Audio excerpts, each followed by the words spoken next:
Let's say you want to have perfect fitting clothes, but you don't have the space or the money for a sewing machine. I got you. Let's learn how to tailor our clothes by hand. This works for t-shirts, dress shirts, chinos, jeans, dress pants, you name it. I'm SD, and if you're a guy who's really tired of wearing clothes that don't fit you very well anymore, yeah, you're in the right place. We're gonna use some fabric and some sewing machine thread. And you might be thinking that your right hand with your needle in it is the heart and soul of hand sewing, right? You see, it's not. It's your left hand, or vice versa if you're left hand dominant, unlike me. The reason why is because your left hand is what controls your stitch tension, or how tight or how loose that stitch is gonna be. If you're hand tailoring jeans, you want a looser tension, and if you're hand tailoring a t-shirt or a dress shirt or something of this material, you want a tighter tension. On a sewing machine, there's a dial that controls your stitch tension. But with hand sewing, oh, we have complete manual control. More on good old lefty in a couple of minutes, but let's go over to righty. Now my needle doesn't have any thread on it.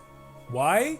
Because I'm gonna show you how to handle a needle first. Watch my hands very closely, because I'm putting the needle through my garment with my thumb and my forefinger, and then pressing it through with my middle finger, followed by pulling it out with my thumb and forefinger again. Boom, done. When you use a sewing machine to tailor your clothes, which is what we've done in the past, on your machine there's what's called the feed dogs. And what they do is they push your garment through your machine, and you take your hands and you just angle them. You angle them towards the direction that you want your garment to go. And the reason why I'm telling you this, because in addition to controlling your stitch tension, good old lefty, yeah, these are our feed dogs. You see, you just work your garment through your left hand slowly but surely as you go along. Enough of this talky, let's dive in. The first stitch is called a running stitch, and it's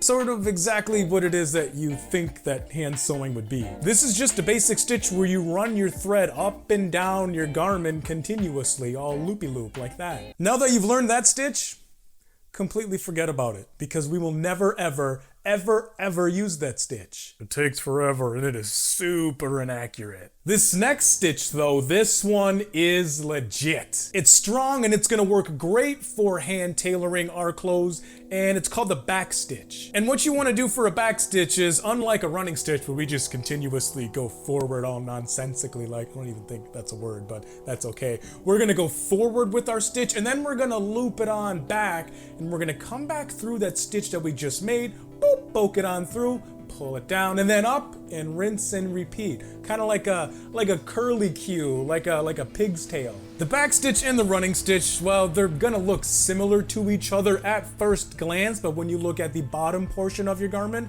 that's where you're gonna notice the biggest difference. Because on the bottom side, you can see that back stitch, it's overlapping, which is what gives it its strength. Don't forget about lefty and that tension. For a t-shirt, keep it tight, and for jeans, loosen it up. After you tailor your garment, whatever it is, be it a t-shirt, a pair of chinos, dress pants, it does not matter. You're gonna cut off all that extra fabric on there after putting that running stitch on there to take in the sides.